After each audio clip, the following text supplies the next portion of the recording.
दुश्मनों को हराने के लिए चाणक्य की गुप्त रणनीतियां। जिस तरह एक शांत सरोवर की गहराई को देखकर कोई यह अंदाजा नहीं लगा सकता कि उसके भीतर क्या छिपा है, ठीक वैसे ही चाणक्य की रणनीतियां होती थीं। शांत, सूक्ष्म, लेकिन परिणाम इतने घातक कि शत्रु को संभलने का अवसर भी न मिले। चाणक्य को केवल एक महामंत्री कहना उनके ज्ञान का अपमान होगा। वह एक रणनीतिकार थे, एक मनोवैज्ञानिक, एक शिक्षक और एक राष्ट्र निर्माता। उन्होंने जो नीति बनाई वह आज भी न केवल राजनीति में बल्कि सामान्य जीवन में भी उतनी ही प्रासंगिक है। चाणक्य ने अपने जीवन में जितनी लड़ाइयां लड़ी, उनमें से अधिकतर युद्धभूमि में नहीं बल्कि मन और मस्तिष्क की रणभूमि में लड़ी गईं। जब वे पहली बार तक्षशिला से मगध आए, तब उन्होंने देखा कि वहां का राजा धनानंद जनता का शोषण कर रहा है। वह अत्यंत अभिमानी, अमानवीय और क्रूर था। चाणक्य को यह बिल्कुल स्वीकार नहीं था। उन्होंने प्रण लिया कि इस क्रूर राजा को सत्ता से हटाकर एक योग्य, धर्मनिष्ठ, प्रजावत्सल राजा को सत्ता पर बैठाएंगे। यही से उनकी रणनीति की यात्रा शुरू होती है। उन्होंने सीधे धनानंद से युद्ध नहीं किया, क्योंकि उन्हें पता था कि शक्ति और सेना के मामले में वह बहुत मजबूत है। लेकिन चाणक्य जानते थे कि हर ताकतवर व्यक्ति की कोई न कोई कमजोरी होती है, बस उसे जानने और समझने की जरूरत होती है। उन्होंने धनानंद के दरबार में प्रवेश किया, वहां की राजनीति को करीब से देखा, उसके सलाहकारों की मानसिकता को पढ़ा और यह जाना कि वह किस बात पर क्रोधित होता है, किससे डरता है और किसे महत्व देता है। चाणक्य की नीति यह कहती है कि यदि शत्रु बलशाली है तो उससे प्रत्यक्ष युद्ध करना मूर्खता है। पहले उसे भ्रम में रखो, फिर उसकी कमजोरियों को जानो और समय आने पर ऐसी चाल चलो कि वह उसमें उलझकर खुद ही हार जाए। उन्होंने पहले चंद्रगुप्त को तैयार किया, उसे शिक्षा दी, रणनीति सिखाई, राजनीति का गूढ़ ज्ञान दिया और एक साधारण बालक को एक योग्य सम्राट बनाने के लिए वर्षों तक तप किया। इस दौरान उन्होंने कई गुप्तचरों को धनानंद के साम्राज्य में भेजा, उनसे सूचनाएं लीं, वहां के आंतरिक संघर्षों को जाना और ये समझा कि किस दिशा से हमला करने पर कम से कम नुकसान होगा और अधिकतम विजय प्राप्त की जा सकती है। लेकिन ये सब केवल बाहर से दिखाई देने वाली बातें थीं। भीतर ही भीतर चाणक्य एक बहुत गहरी नीति पर काम कर रहे थे। वह जानते थे कि हर व्यक्ति को हराने के लिए केवल बाहरी हमला पर्याप्त नहीं होता। यदि उसका आत्मबल तोड़ दिया जाए तो वह बिना युद्ध के भी हार सकता है। उन्होंने धनानंद के खिलाफ जनता की सोच बदलनी शुरू की। उन्होंने शिक्षकों, साधुओं, व्यापारियों और किसानों से संपर्क किया। उन्हें ये बताया कि उनका राजा योग्य नहीं है और एक नए भारत की कल्पना उनके साथ साझा की। धीरे धीरे जनता का रुझान बदलने लगा। यही चाणक्य की सबसे बड़ी जीत थी। शत्रु को हराने के लिए सबसे पहले जनता को उसका शत्रु बना दिया जाए तो वह राजा स्वयं ही अकेला पड़ जाता है। जब समय आया तब चाणक्य ने अपनी पूरी नीति का आखिरी चरण लागू किया। उन्होंने चंद्रगुप्त के नेतृत्व में सेना को संगठित किया और एक ऐसा आक्रमण किया जिसकी रणनीति वर्षों से बन रही थी। चाणक्य की नीति का सबसे अद्भुत पहलू ये है कि उन्होंने कभी भी जल्दबाजी में निर्णय नहीं लिया। वे हर बार सोचते, परिस्थिति का गहराई से अध्ययन करते और तब निर्णय लेते। उनका कहना था कि जो युद्ध जीतना है वह युद्ध शुरू होने से पहले ही जीत लेना चाहिए, और ऐसा तब संभव है जब आप अपने शत्रु के मन को जीत लें। उन्होंने ये भी सिखाया कि जब तक शत्रु की सारी ताकत का अनुमान न हो जाए तब तक कोई बड़ा कदम नहीं उठाना चाहिए। उनकी रणनीति थी, सहन करो, देखो, समझो और फिर प्रहार करो। यही नीति उन्हें बाकी रणनीतिकारों से अलग बनाती है। वे केवल लड़ते नहीं थे, वे वातावरण बनाते थे, ऐसा वातावरण जिसमें शत्रु स्वयं भी अपनी हार को स्वीकार कर ले। चाणक्य ने यह साबित कर दिया कि राजनीति केवल सत्ता का खेल नहीं है, यह एक कला है जिसमें समय, सोच और सहनशीलता सबसे महत्वपूर्ण भूमिका निभाते हैं। आज भी अगर हम चाणक्य की नीति को अपने जीवन में लागू करें तो हम अपने विरोधियों को बिना किसी शोर शराबे के पराजित कर सकते हैं। हमें बस ये समझना होगा कि हर संघर्ष में जीत के लिए केवल शक्ति नहीं बल्कि बुद्धि, धैर्य और सही समय की आवश्यकता होती है। चाणक्य ने एक और महत्वपूर्ण बात कही थी, अपने शत्रु को कभी यह मत बताओ कि तुम क्या सोच रहे हो। जितना अधिक तुम चुप रहोगे उतना ही शत्रु भ्रमित रहेगा, और भ्रमित शत्रु कभी स्पष्ट निर्णय नहीं ले पाता। चाणक्य की यही शैली थी, शत्रु को इतना उलझा दो कि वह अपनी ही सोच में फंस जाए। शत्रु को हराने की उनकी रणनीतियां इतनी अद्वितीय थीं कि उन्हें समझना ही एक बड़ा अभ्यास है। उनका हर कदम एक पाठ है और हर निर्णय एक प्रेरणा। उन्होंने ये सिद्ध कर दिया कि नीति और बुद्धि से बड़ा शत्रु भी घुटनों पर आ सकता है। चाणक्य की रणनीति और उनके गहरे मानसिक खेलों के बारे में जितना भी कहा जाए वह कम होगा। उनके हर कदम में एक गहरी सोच और परिपक्वता थी जो उन्हें अन्य नेताओं और रणनीतिकारों से अलग करती थी। उनका जीवन एक किताब की तरह था जिसमें हर घटना, हर निर्णय और हर कदम एक गहरे अर्थ को दर्शाता था। जब चाणक्य ने धनानंद की पराजय की योजना बनाई तो वह केवल शाही गद्दी को छीनने का इरादा नहीं रखते थे।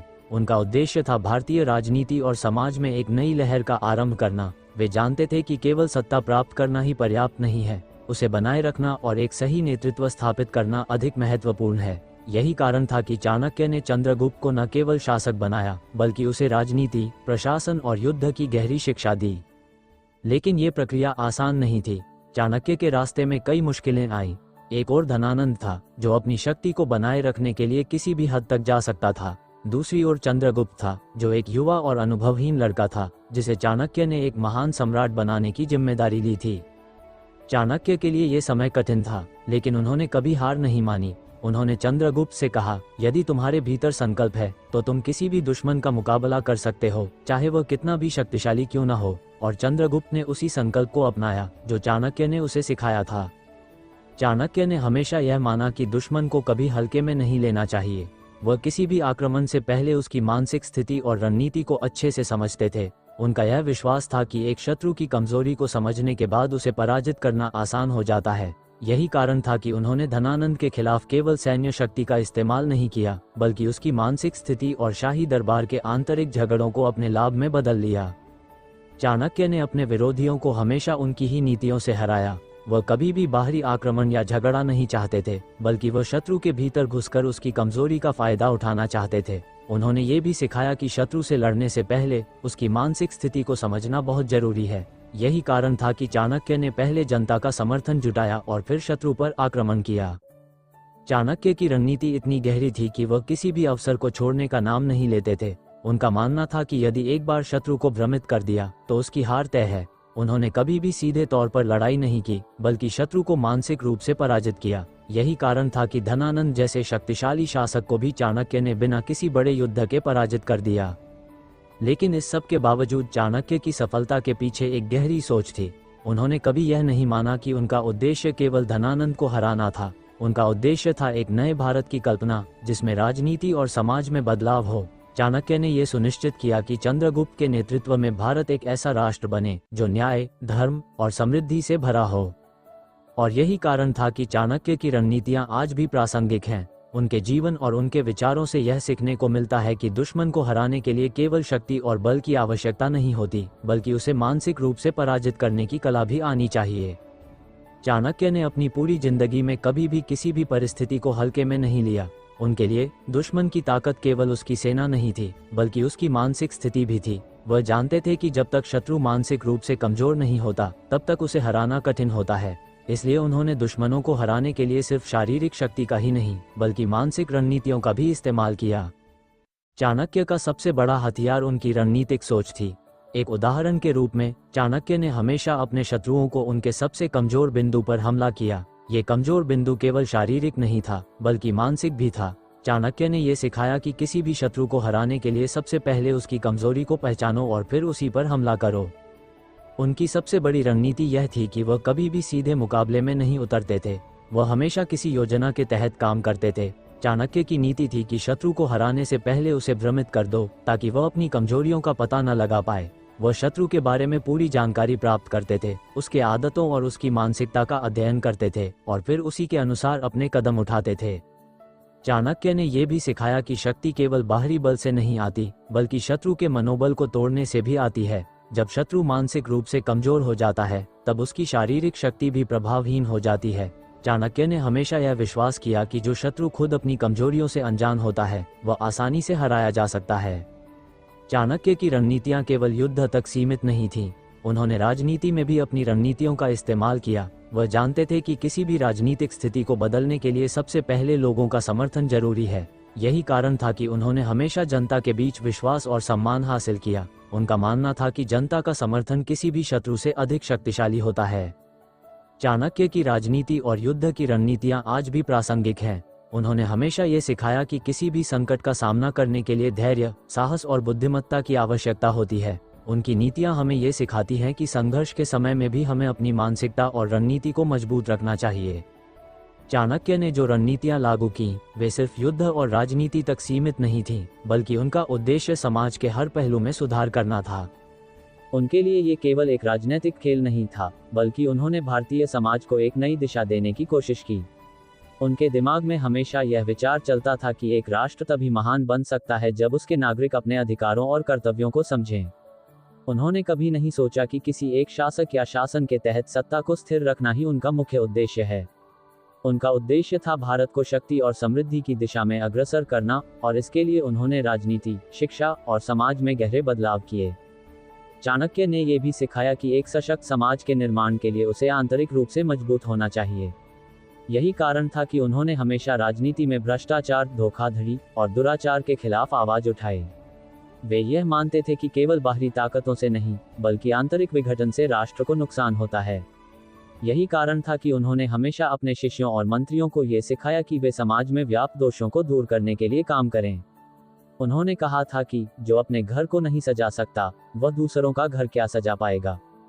चाणक्य का सबसे बड़ा योगदान ये था कि उन्होंने भारतीय राजनीति को एक शास्त्र के रूप में प्रस्तुत किया। उनका विचार था कि अगर कोई देश अपनी राजनीति को शास्त्र के रूप में समझे तो वह कोई भी संकट आसानी से पार कर सकता है। उनका राजनीतिक शास्त्र, जो बाद में अर्थशास्त्र के नाम से प्रसिद्ध हुआ, आज भी विश्व भर में एक महत्वपूर्ण ग्रंथ माना जाता है। चाणक्य का ये भी मानना था कि राजनीति एक खेल की तरह होती है, जिसमें हर कदम में तर्क और बुद्धिमत्ता की आवश्यकता होती है। उन्होंने ये सिखाया कि किसी भी राजनीतिक निर्णय को समझदारी और विवेक के साथ लिया जाना चाहिए। वे हमेशा अपने शिष्यों को ये सलाह देते थे कि राजनीति में कोई भी कदम उठाने से पहले शत्रु की मानसिकता को समझो। इसके अलावा चाणक्य ने यह भी बताया कि किसी भी शासक को अपनी सत्ता को बनाए रखने के लिए अपने मंत्रियों और शरणागतों के साथ एक मजबूत और विश्वसनीय संबंध बनाना चाहिए। उन्होंने ये भी कहा कि जिसे आप अपना मित्र मानते हैं, उस पर विश्वास करो, लेकिन जब तक उसके कार्यों का परीक्षण न कर लो, तब तक उसे पूरी तरह से भरोसा मत करो। उनका ये कहना था कि एक शासक को अपने करीबी रिश्तों पर हमेशा कड़ी निगरानी रखनी चाहिए, ताकि वह किसी भी स्थिति से निपट सके। चाणक्य का यह विश्वास था कि शक्ति का सही इस्तेमाल केवल सही व्यक्ति के हाथों में ही होना चाहिए। उनके लिए राजनीति में शक्ति का प्रयोग केवल व्यक्तिगत लाभ के लिए नहीं, बल्कि समाज के हित में होना चाहिए। उन्होंने अपने जीवन में कभी भी अपनी शक्ति का दुरुपयोग नहीं किया, और यही कारण था कि उन्हें सम्मान और मान्यता प्राप्त थी। जब हम चाणक्य के विचारों को आज के समय में देखते हैं, तो हमें ये समझ में आता है कि उनकी नीतियां न केवल उनके समय में, बल्कि आज भी उतनी ही प्रासंगिक हैं। आज के समय में भी अगर हम चाणक्य की नीतियों का पालन करें, तो हम अपने व्यक्तिगत और सामाजिक जीवन में सफलता प्राप्त कर सकते हैं।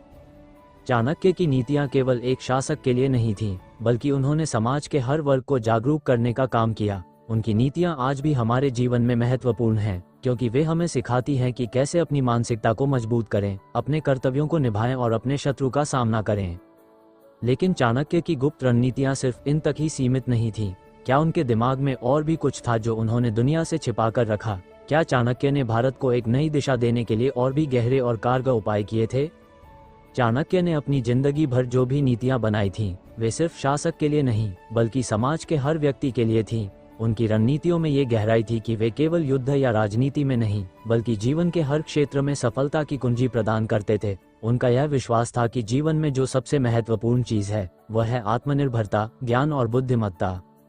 आज भी चाणक्य की नीतियां प्रासंगिक हैं, क्योंकि वे हमें ये सिखाती हैं कि कैसे हर परिस्थिति में स्थिर रहें, अपने मनोबल को मजबूत रखें और अपनी सोच को तेज बनाकर किसी भी मुश्किल का सामना करें। चाणक्य का दृष्टिकोण ये था कि हर व्यक्ति के भीतर अपनी स्थिति को सुधारने की शक्ति होती है, और अगर वह अपने कार्यों को सही दिशा में करे, तो कोई भी संकट उसे हरा नहीं सकता। उनकी नीतियों का उद्देश्य सिर्फ भारत को शक्तिशाली बनाना नहीं था, बल्कि यह भी था कि एक मजबूत और समृद्ध राष्ट्र के निर्माण के लिए प्रत्येक नागरिक को अपनी जिम्मेदारी समझनी चाहिए। चाणक्य की रणनीतियां हमें ये समझाने का प्रयास करती हैं कि किसी भी परिस्थिति में निराश नहीं होना चाहिए, बल्कि बुद्धिमत्ता और विवेक से काम लेना चाहिए। चाणक्य ने केवल बाहरी शत्रु से ही नहीं, बल्कि आंतरिक शत्रु से भी लड़ने की आवश्यकता को महसूस किया। उनका मानना था कि राष्ट्र की शक्ति केवल बाहरी विरोधियों से नहीं, बल्कि आंतरिक असहमति और भ्रष्टाचार से भी होती है। यही कारण था कि उन्होंने हमेशा अपनी नीतियों में यही संदेश दिया कि राष्ट्र के प्रत्येक नागरिक को अपने कर्तव्यों का पालन करना चाहिए और समाज में किसी भी प्रकार के असंतोष या भ्रष्टाचार को बढ़ने से रोकना चाहिए। हमारे जीवन में, चाहे वह किसी भी क्षेत्र में हो, चाणक्य की नीतियां आज भी हमें दिशा दिखाती हैं। उनकी यह बात हमेशा याद रखनी चाहिए, जो खुद को पहचानता है, वही दुनिया को बदल सकता है। अगर हम अपनी कमजोरियों को समझें और अपने आत्मविश्वास को मजबूत करें, तो हम अपने जीवन में किसी भी कठिनाई का सामना कर सकते हैं। चाणक्य ने यह सिखाया कि जीवन में सफलता केवल भाग्य पर निर्भर नहीं होती, बल्कि यह हमारी सोच और प्रयासों पर आधारित होती है। आखिरकार चाणक्य ने अपने समय को सिर्फ नीतियां नहीं दी, बल्कि एक दृष्टिकोण दिया जिसे अपनाकर हम अपने जीवन को बेहतर बना सकते हैं। उनकी यह बातें हमें जीवन में आगे बढ़ने की प्रेरणा देती हैं, चाहे हम किसी भी स्थिति में हों। लेकिन क्या चाणक्य की नीतियों का प्रभाव केवल उनके समय तक सीमित था? क्या उन्होंने भविष्य के लिए कोई गहरी योजना बनाई थी जो आज भी हमारे लिए प्रासंगिक है? अगले वीडियो में हम जानेंगे चाणक्य की उन गुप्त योजनाओं के बारे में जिन्हें उन्होंने भविष्य के लिए तैयार किया था और कैसे उन्होंने भारत को एक नई दिशा देने की योजना बनाई थी।